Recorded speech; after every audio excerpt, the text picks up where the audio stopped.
प्राचीन समय में विद्यार्थी गुरुकुल में रहकर ही पढ़ा करते थे। बच्चे को शिक्षा ग्रहण करने के लिए गुरुकुल में भेजा जाता था। बच्चे गुरुकुल में गुरु के सानिध्य में आश्रम की देखभाल किया करते थे और अध्ययन भी किया करते थे। वरदराज को भी सभी की तरह गुरुकुल भेज दिया गया। वहां आश्रम में अपने साथियों के साथ घुलने मिलने लगा, लेकिन वह पढ़ने में बहुत ही कमजोर था।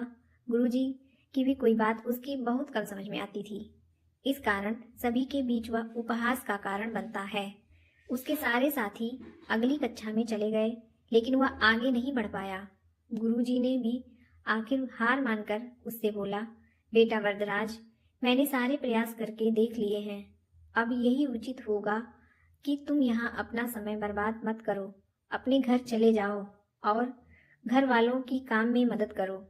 वरदराज ने सोचा कि शायद विद्या मेरी किस्मत में नहीं है और भारी मन से गुरुकुल से घर के लिए निकल गया।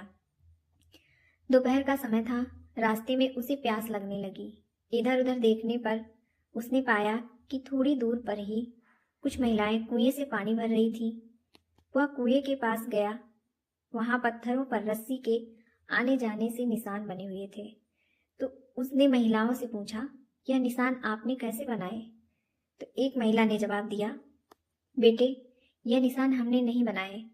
या तो पानी खींचते समय इस कोमल रस्सी के बार बार आने जाने से ठोस पत्थर पर भी ऐसे निशान बन गए हैं। वरदराज सोच में पड़ गया। उसने विचार किया कि जब एक कोमल सी रस्सी के बार बार आने जाने से एक ठोस पत्थर पर गहरे निशान बन सकते हैं, तो निरंतर अभ्यास से विद्या ग्रहण क्यों नहीं कर सकता।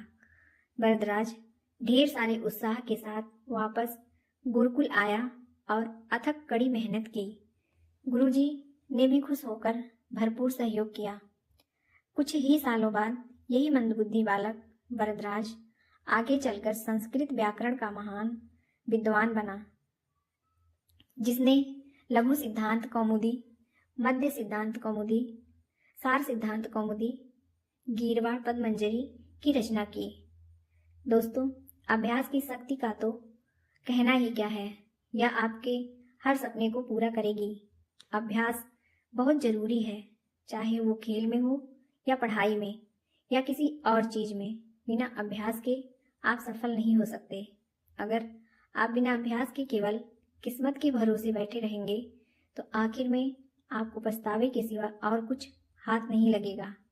इसलिए अभ्यास के साथ धैर्य, परिश्रम और लगन रखकर आप अपनी मंजिल को पाने के लिए जुट जाइए, जिससे आपको सफलता अवश्य मिलेगी। मेहनत करने वालों की कभी हार नहीं होती। अंत में उनके लक्ष्य तक उनको पहुंचने से कोई नहीं रोक सकता।